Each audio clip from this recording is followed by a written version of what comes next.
नमस्कार सर। माननीय प्रधानमंत्री जी की अनुमति से हम आज का कार्यक्रम प्रारंभ करते हैं।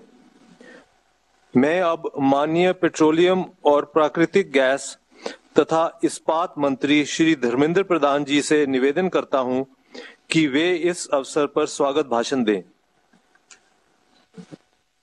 Morning, Honorable Prime Minister of India Shri Narendra Modi ji, Honorable Governor Kerala Shri Arif Mohammed Khan Sahab, Honorable Governor Karnataka Shri Vajubhai Vala ji, Honorable Chief Minister Kerala Shri Pinarayi Vijayan ji, Honorable Chief Minister Karnataka Shri B.S. Yedurappa ji, my colleague Shri Prahlad Joshi ji, Shri V. Muralidharan ji, both our MP friends Shri Hebe Eden and Shri Nalin Katil ji, senior officials from Government of India and respective states, ladies and gentlemen, friends from the media.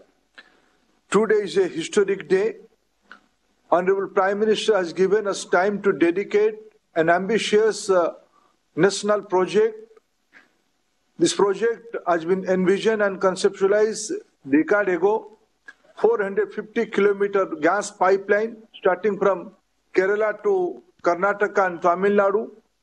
This project is much delayed with spending of 3,000 crore. This day is possible today because Honorable Prime Minister, when he took charge in 2014, from the first week, he started hand-holding this project, lead the project from front due to his tireless effort and unflagged initiatives. Today, the project has seized the light of the day. I am very much grateful and obliged to Honorable Prime Minister for participating and given consent to dedicate this project. I am equally very grateful and indebted to Chief Minister Kerala, Shri Pinarayi Vijayan ji. This is the classic case of cooperative federalism.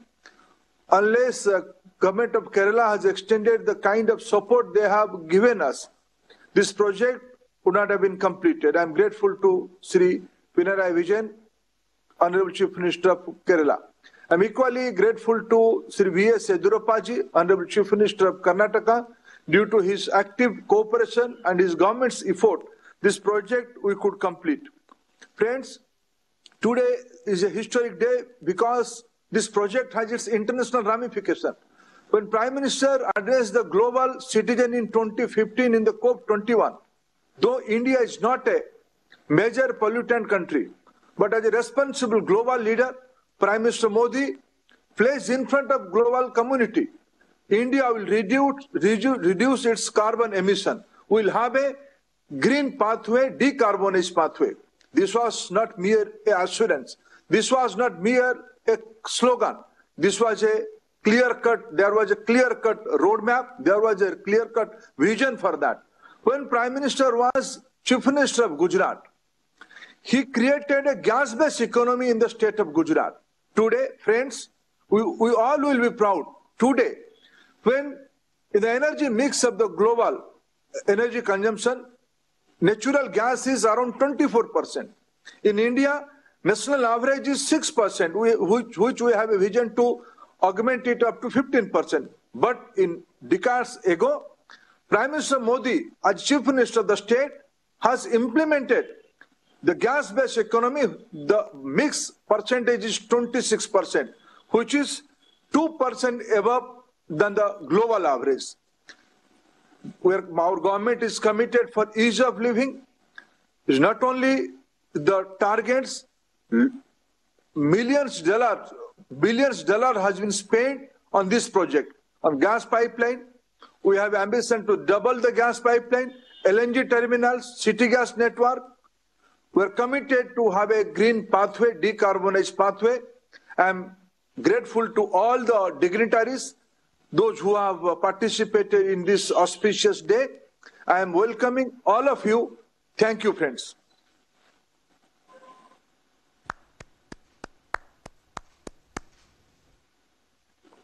Honorable Prime Minister Shri Narendra Modi ji, Honorable Governor of Karnataka Shri Vajubhai Vala ji, Honorable Governor of Kerala, Shri Arif Mohammed Khanji, Honorable Chief Minister of Kerala, Shri Pinarayi Vijayanji, Honorable Union Minister of Petroleum and Natural Gas and Steel, Shri Dharmendra Pradhanji, Honorable Union Minister of Parliamentary Affairs, Coal and Mines, Shri Prahlad Joshiji, Honorable Minister of State for External Affairs, Shri V. Muralidharanji. It is indeed a historical day for the state and the country, as the much-awaited Kochi-Mangalore pipeline project is dedicated to the nation today, sir.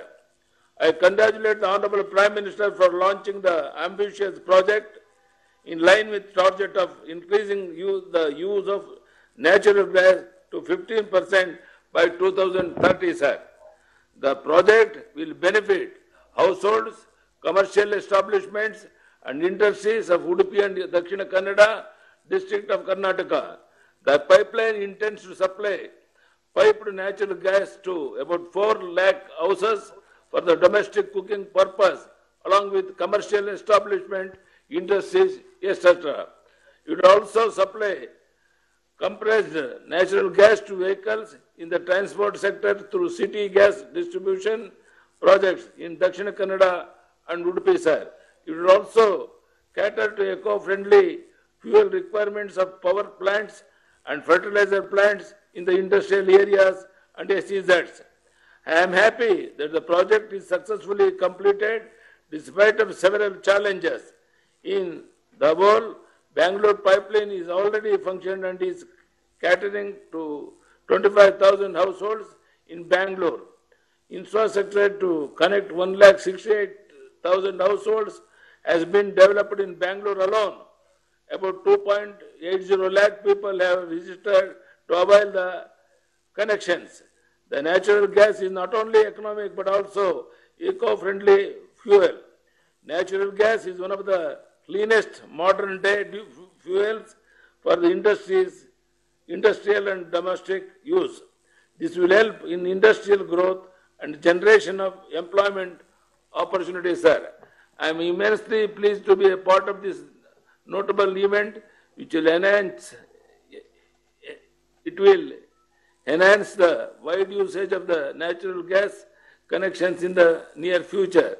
I thank you, Honorable Prime Minister, for providing the required impetus in realizing this project.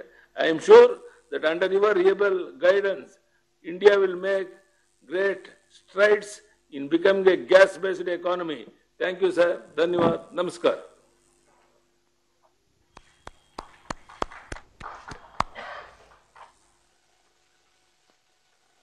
अब मैं माननीय मुख्यमंत्री केरल श्री पिनराई विजयन जी से अनुरोध करता हूं कि वे हमें संबोधित करें।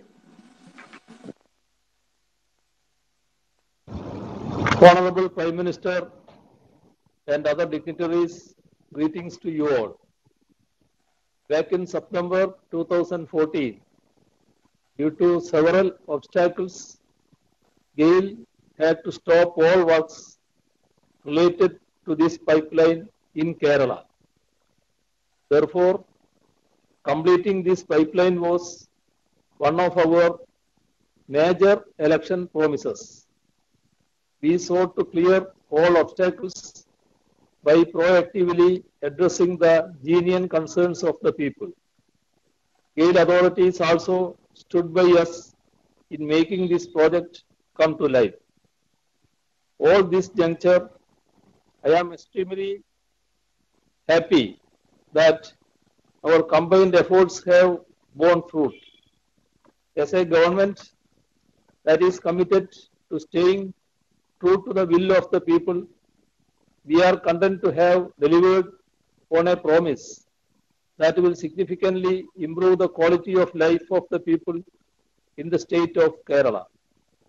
It is indeed heartening that we have been able to get natural gas into Kerala through the Kochi-Kuttanad-Mangalore pipeline project of GAIL. 414 kilometers of the 450 kilometer long Kochi-Kuttanad-Mangalore section is in Kerala, and it has been completed. Works as part of the 99 kilometers of the Kutanad, Valayar and Valayar-Coimbatore sections which lie in Kerala are progressing well. Let me take this opportunity to assure you all that it will also be completed soon. When large-scale development projects are being implemented, naturally, the general public will face minor inconveniences. Despite facing such hardships, the people of Kerala stood by this project and this government that was committed to implementing it. It was because they knew that this project is essential for the overall development of the state. It is essential to recollect their cooperation at this juncture as this pipeline is being inaugurated.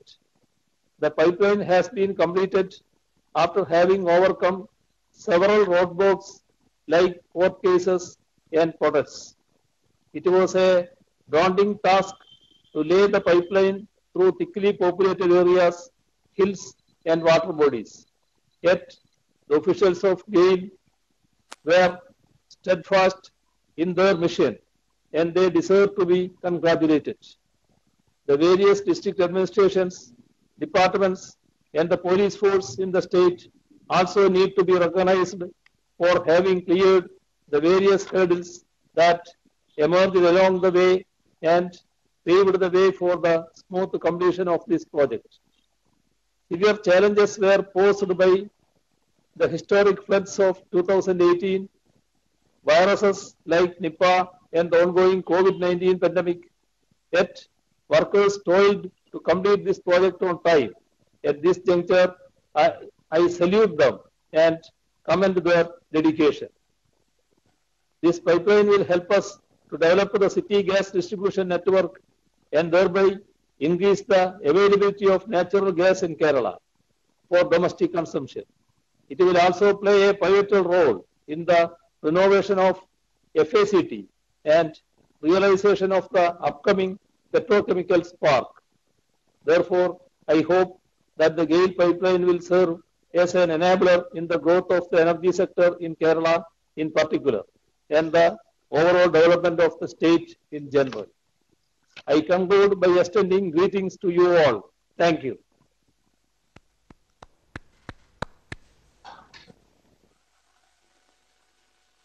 Kochi Mangaluru प्राकृतिक gas pipeline के बारे में जानकारी देने के लिए एक लघु फिल्म तैयार की गई है।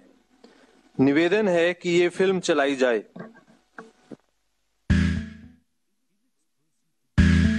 In its pursuit towards Atmanirbhar Bharat, country's energy demands are growing. Union government's aim is to have an energy agenda to ensure energy justice blended with a sustainable growth.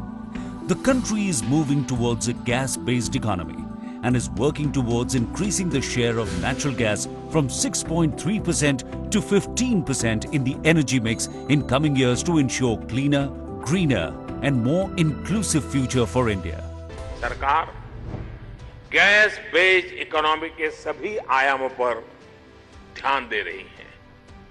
देश में गैस इंफ्रास्ट्रक्चर को मजबूत करने के लिए LNG terminals की संख्या बढ़ाने, नेशन वाइड गैस ग्रिड और सिटी गैस डिस्ट्रीब्यूशन नेटवर्क पर एक साथ काम किया जा रहा है।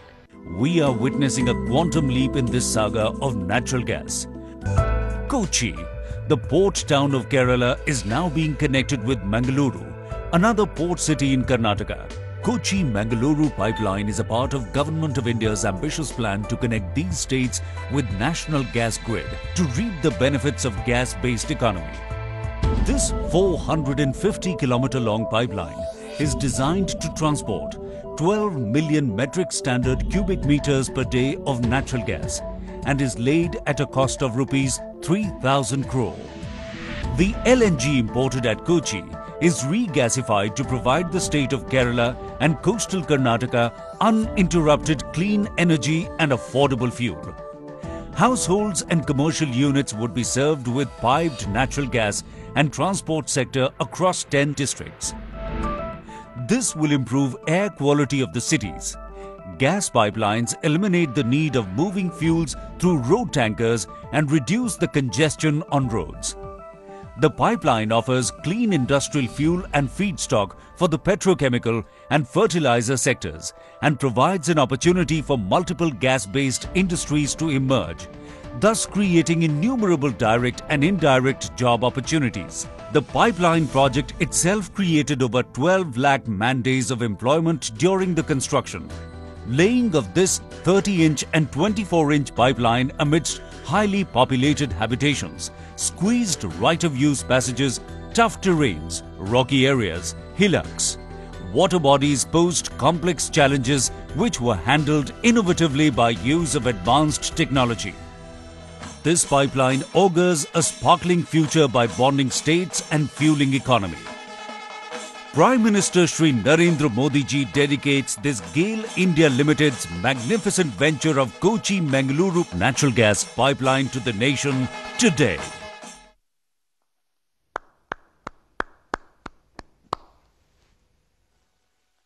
अब हम कार्यक्रम के सबसे महत्वपूर्ण क्षण पर पहुंच गए हैं। अब मैं आदर सहित माननीय प्रधानमंत्री जी से अनुरोध करूंगा कि वे रिमोट दबाकर कोची मंगलुरु प्राकृतिक गैस पाइपलाइन को राष्ट्र को समर्पित करें।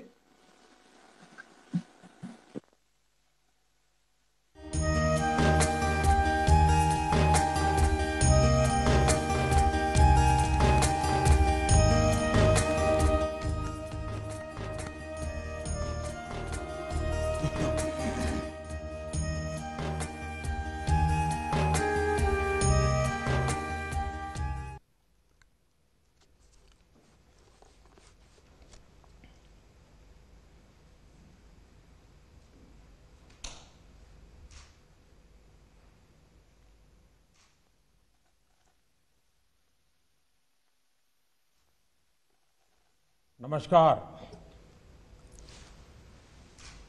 केरल के राज्यपाल आरिफ मोहम्मद खान जी, कर्नाटक के राज्यपाल वजुभाई वाला जी, केरला के मुख्यमंत्री श्री पिनाराई विजयन जी, कर्नाटका के मुख्यमंत्री श्री वी.एस. येडियुरप्पा जी, केंद्रीय मंत्रिमंडल में मेरे सहयोगी श्री धर्मेंद्र प्रधान जी, प्रहलाद जोशी जी, वी मुरलीधरन जी, सांसदगण, विधायकगण और भाई और बहनों, it is an honour to dedicate the 450 kilometre Kochi Mangaluru natural gas pipeline to the nation. This is an important day for India, especially for the people of Kerala and Karnataka. These two states are being connected by a natural gas pipeline. I congratulate to people of these states. Congratulations also to all stakeholders for taking steps to providing clean energy infrastructure. The pipeline will have a positive impact on the economic growth of these two states. साथियों,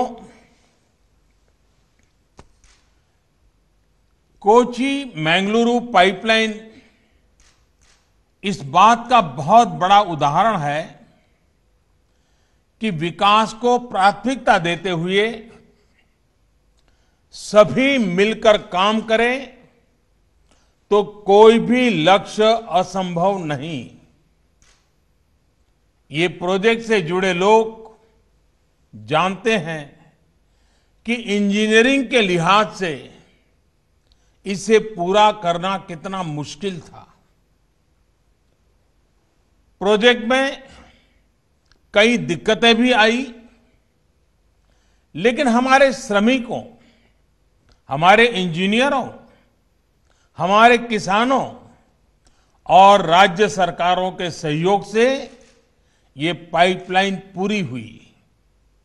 कहने को ये सिर्फ एक pipeline है, लेकिन दोनों राज्यों के विकास को गति देने में इसकी बहुत बड़ी भूमिका होने वाली है।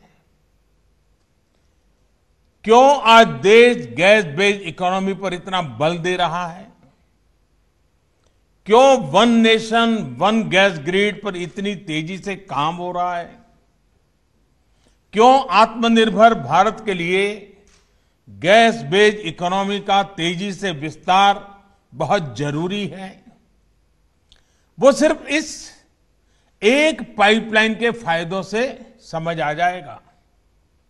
पहला, ये पाइपलाइन दोनों राज्यों में लाखों लोगों के लिए ईज ऑफ लिविंग बढ़ाएगी। दूसरा, ये पाइपलाइन दोनों ही राज्यों के गरीब, मध्यम वर्ग और उद्यमियों का खर्च कम करेगी। तीसरा, ये पाइपलाइन अनेक शहरों में सिटी गैस डिस्ट्रीब्यूशन सिस्टम उसका एक माध्यम बनेगी। चौथा, ये पाइपलाइन अनेक शहरों में सीएनजी आधारित ट्रांसपोर्ट सिस्टम को डेवलप करने का आधार बनेगी। पांचवा, ये पाइपलाइन मैंगलोर केमिकल और फर्टिलाइजर प्लांट को ऊर्जा देगी, कम खर्च में खाद बनाने में मदद करेगी, किसान को मदद होगी। छठा, ये पाइपलाइन मैंगलोर रिफाइनरी और पेट्रोकेमिकल को ऊर्जा देगी, उन्हें स्वच्छ ईंधन देगी। सातवां, ये पाइपलाइन दोनों ही राज्यों में प्रदूषण कम करने में बड़ी भूमिका निभाएगी। आठवां, प्रदूषण कम होने का सीधा असर होगा पर्यावरण पर। जितनी कार्बन डाइऑक्साइड का एमिशन इससे कम होगा, वो लाखों पेड़ लगाने के बाद ही हासिल हो सकता है।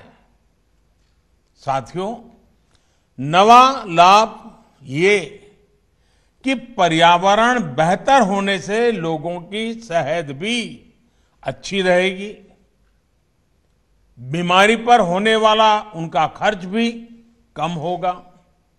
10वां, जब प्रदूषण कम होगा, हवा साफ सुथरी होगी, शहर में गैस आधारित व्यवस्थाएं होगी, तो और ज्यादा टूरिस्ट आएंगे, टूरिज्म सेक्टर को भी इसका लाभ होगा। और साथियों, इस पाइपलाइन के दो और लाभ हैं जिनकी चर्चा बहुत जरूरी है। इस पाइपलाइन के निर्माण के दौरान 12 लाख मैन डेज का रोजगार जनरेट हुआ है।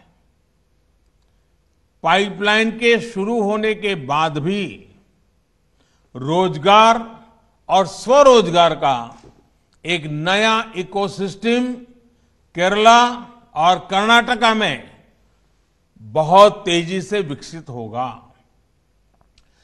फर्टिलाइजर उद्योग हो, पेट्रोकेमिकल उद्योग हो, बिजली उद्योग हो, हर उद्योग इससे लाभ लेगा और रोजगार के अवसर बनेंगे।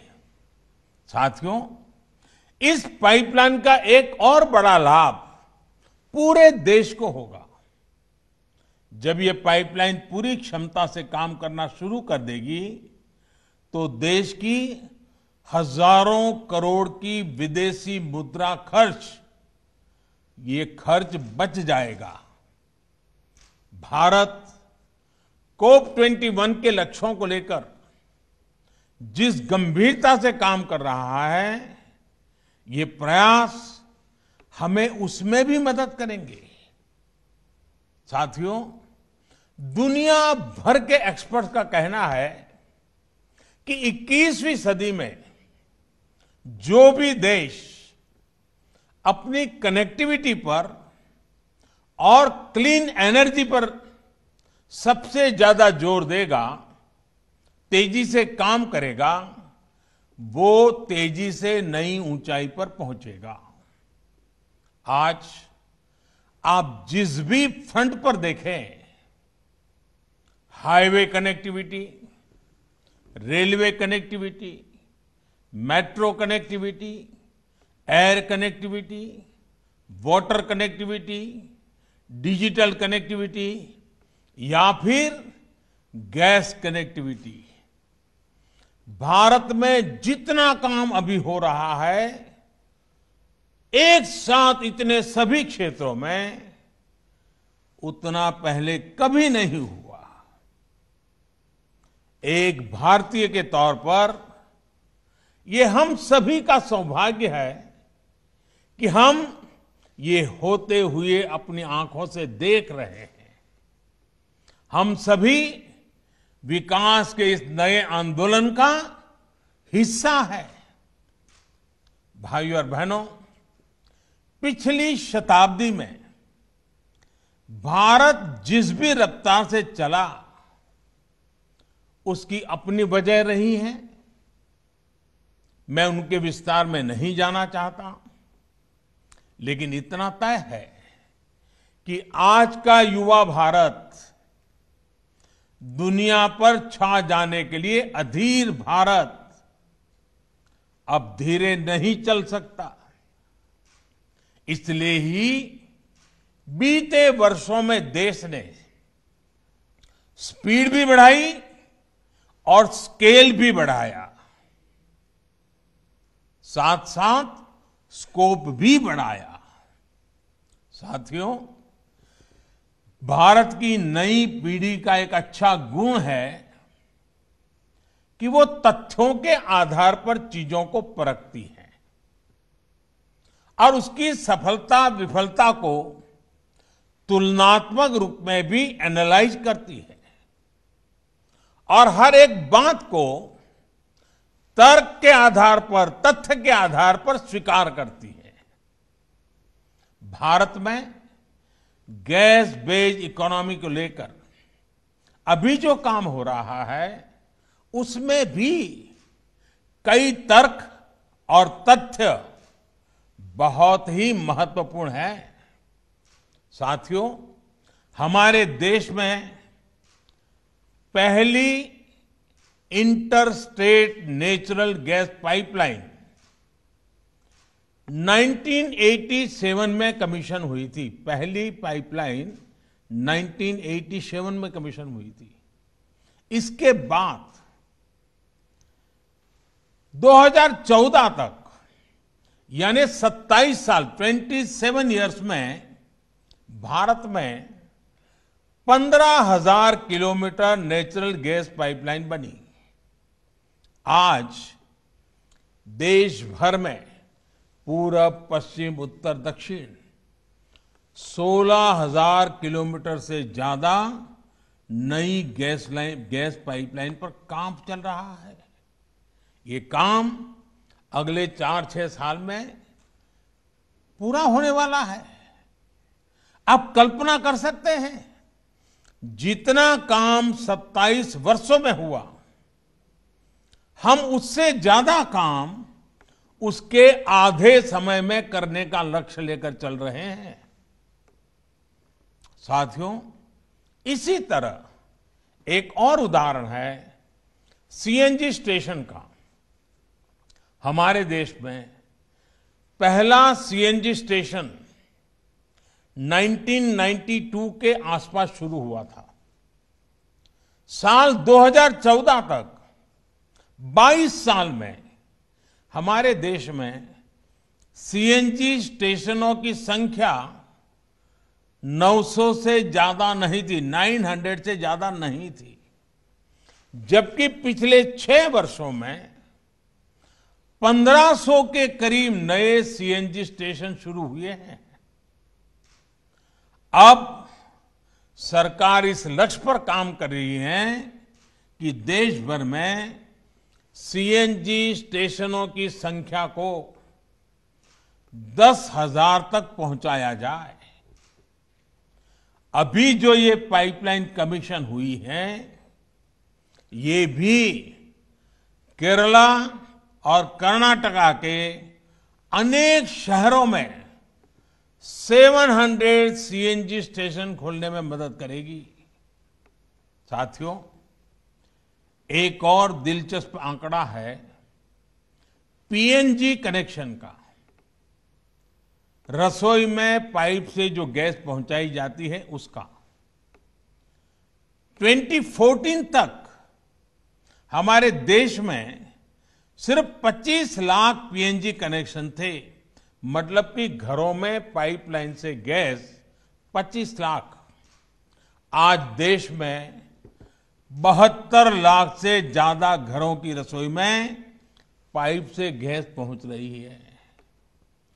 कोची मैंगलुरु पाइपलाइन से 21 लाख और नए लोग पीएनजी सुविधा का लाभ ले पाएंगे। भाइयों और बहनों, लंबे समय तक भारत में एलपीजी कवरेज की स्थिति क्या रही, ये हम सभी जानते हैं। साल 2014 तक जहां 14 करोड़ एलपीजी कनेक्शन देश भर में थे, वहीं बीते 6 सालों में इतने ही नए कनेक्शन और दिए गए हैं। उज्ज्वला योजना जैसी स्कीम से देश के 8 करोड़ से ज्यादा गरीब परिवारों के घर कुकिंग गैस तो पहुंची है, साथ ही इससे एलपीजी से जुड़ा इंफ्रास्ट्रक्चर भी देश में मजबूत हुआ है। साथियों, एक बड़ी वजह रही कि कोरोना काल में देश में रसोई गैस की किल्लत कभी नहीं हुई। गरीब से गरीब को हम उस मुश्किल समय में करीब 12 करोड़ मुफ्त सिलेंडर उपलब्ध करा पाए। साथियों, सरकार के इन प्रयासों का, इतनी तेजी से किए जा रहे कार्यों का एक और प्रभाव हुआ है। इसकी चर्चा उतनी हो नहीं पाती। याद करिए, हमारे यहां केरोसिन को लेकर कितनी लंबी लंबी लाइनें लगा करती थी। राज्य सरकारें भारत सरकार को चिट्ठियां लिखती थी केरोसिन का कोटा बढ़ाने के लिए, केरोसिन की डिलीवरी के लिए। केंद्र और राज्य के बीच में हमेशा तनाव रहता था। आज जब रसोई के लिए गैस आसानी से मिल रही है, रसोई तक गैस आसानी से पहुंच रही है, तो केरोसिन की किल्लत भी कम हुई है। आज देश के कई राज्य और केंद्र शासित प्रदेश खुद को केरोसिन मुक्त राज्य घोषित कर चुके हैं। Friends, our government believes in an integrated approach for energy planning. Our energy agenda is all inclusive. Since 2014, we have brought in various reforms across the oil and gas sector. These reforms cover exploration and production, natural gas marketing and distribution. We plan to achieve one nation, one gas grid. We also want to shift to gas-based economy. The use of natural gas has several environmental benefits. The government is taking policy initiative to increase the share of natural gas in India's energy basket from 6% to 15%. Crores of rupees would be invested in the oil and gas sector in this decade itself. Dedication of this Kochi-Mangaluru natural gas pipeline of GAIL is a part of our journey to move towards one nation, one gas grid. Clean energy is important for a better future. The pipeline will help improve clean energy access. Our government is also making many efforts in other sectors. Take, for example, the Swachh Bharat movement, the efforts to increase LED bulbs for electric mobility. साथियों, आज कोशिश ये है कि देश को भविष्य की जरूरतों, भविष्य की एनर्जी नीड्स के लिए आज से ही तैयार किया जाए। इसलिए एक तरफ देश में नेचुरल गैस पर फोकस किया जा रहा है, तो दूसरी तरफ देश अपने एनर्जी रिसोर्स को भी डाइवर्सिफाई कर रहा है। अभी हाल ही में गुजरात में दुनिया के सबसे बड़े रिन्यूएबल एनर्जी प्लांट का हाइब्रिड सिस्टम का रिन्यूएबल एनर्जी प्लांट का काम शुरू हुआ है। विंड और सोलर कंबाइन। इसी तरह आज देश में ही बायोफ्यूल्स पर बहुत बड़े स्तर पर काम चल रहा है। गन्ना हो या अन्य एग्रो प्रोडक्ट्स हो, इनसे इथेनॉल के निर्माण पर गंभीरता से काम किया जा रहा है। अगले 10 साल में पेट्रोल में होने वाली इथेनॉल ब्लेंडिंग को 20% तक करने का लक्ष्य रखा गया है। यही नहीं, इलेक्ट्रिक मोबिलिटी से जुड़े सेक्टर को, इसमें जुड़े इंफ्रास्ट्रक्चर को भी बहुत अधिक प्रोत्साहन दिया जा रहा है। हम देशवासी को पर्याप्त, सस्ता, प्रदूषण रहित ईंधन मिले, बिजली मिले, इसके लिए हमारी सरकार पूरी प्रतिबद्धता से काम कर रही है। भाइयों और बहनों, देश के संतुलित और तेज विकास की सोच हमारे कोस्टल एरिया के डेवलपमेंट को लेकर भी स्पष्ट रूप से दिखती है। केरला हो, कर्नाटका हो, साउथ इंडिया के हर राज्य में जो समंदर से सटे हैं, वहां ब्लू इकोनॉमी के विकास के लिए एक कॉम्प्रिहेंसिव प्लान पर काम हो रहा है। ब्लू इकोनॉमी आत्मनिर्भर भारत का एक बहुत बड़ा स्रोत बनने वाला है। हमारे पोर्ट्स हो, कोस्टल रोड्स हो, इनको दूसरे माध्यमों से कनेक्ट किया जा रहा है। मल्टी मॉडल कनेक्टिविटी पर हमारा विशेष फोकस है। हमारा coastal region ease of living का भी मॉडल हो रहा है। ईज ऑफ डूइंग बिजनेस भी बेहतरीन हो, इसी लक्ष्य के साथ काम किया जा रहा है। भाइयों और बहनों, समुद्री किनारे पर बसी एक बड़ी आबादी हमारे किसानों की है, हमारे मछुआरे साथियों की है। ये सभी साथी समुद्री संपदा पर निर्भर ही नहीं है, बल्कि इसके बहुत बड़े संरक्षक भी हैं। इसलिए पूरे कोस्टल इकोसिस्टम की सुरक्षा और समृद्धि बहुत जरूरी है। बीते सालों में इसके लिए अनेक सार्थक कदम उठाए गए हैं। मछुआरों को डीप सी फिशिंग के लिए जरूरी मदद हो, फिशरीज का अलग डिपार्टमेंट बनाना हो, मत्स्य व्यापार से जुड़े साथियों को भी सस्ते ऋण के लिए किसान क्रेडिट कार्ड देना हो, इससे सामान्य मछुआरे साथी को भी लाभ हो रहा है। कुछ महीने पहले देश में 20,000 करोड़ रुपए की मत्स्य संपदा योजना शुरू की गई है। इसका सीधा लाभ केरला और कर्नाटका के लाखों मछुआरे साथियों को होने वाला है। आज मछली से जुड़े एक्सपोर्ट में तो हम तेजी से आगे बढ़ ही रहे हैं। एक क्वालिटी प्रोसेस सी फूड का हब भारत हो, इसके लिए भी हर जरूरी कदम उठाए जा रहे हैं। दुनिया में सीवीड की डिमांड बढ़ रही है, जिसको पूरा करने में भारत अहम भूमिका निभा सकता है।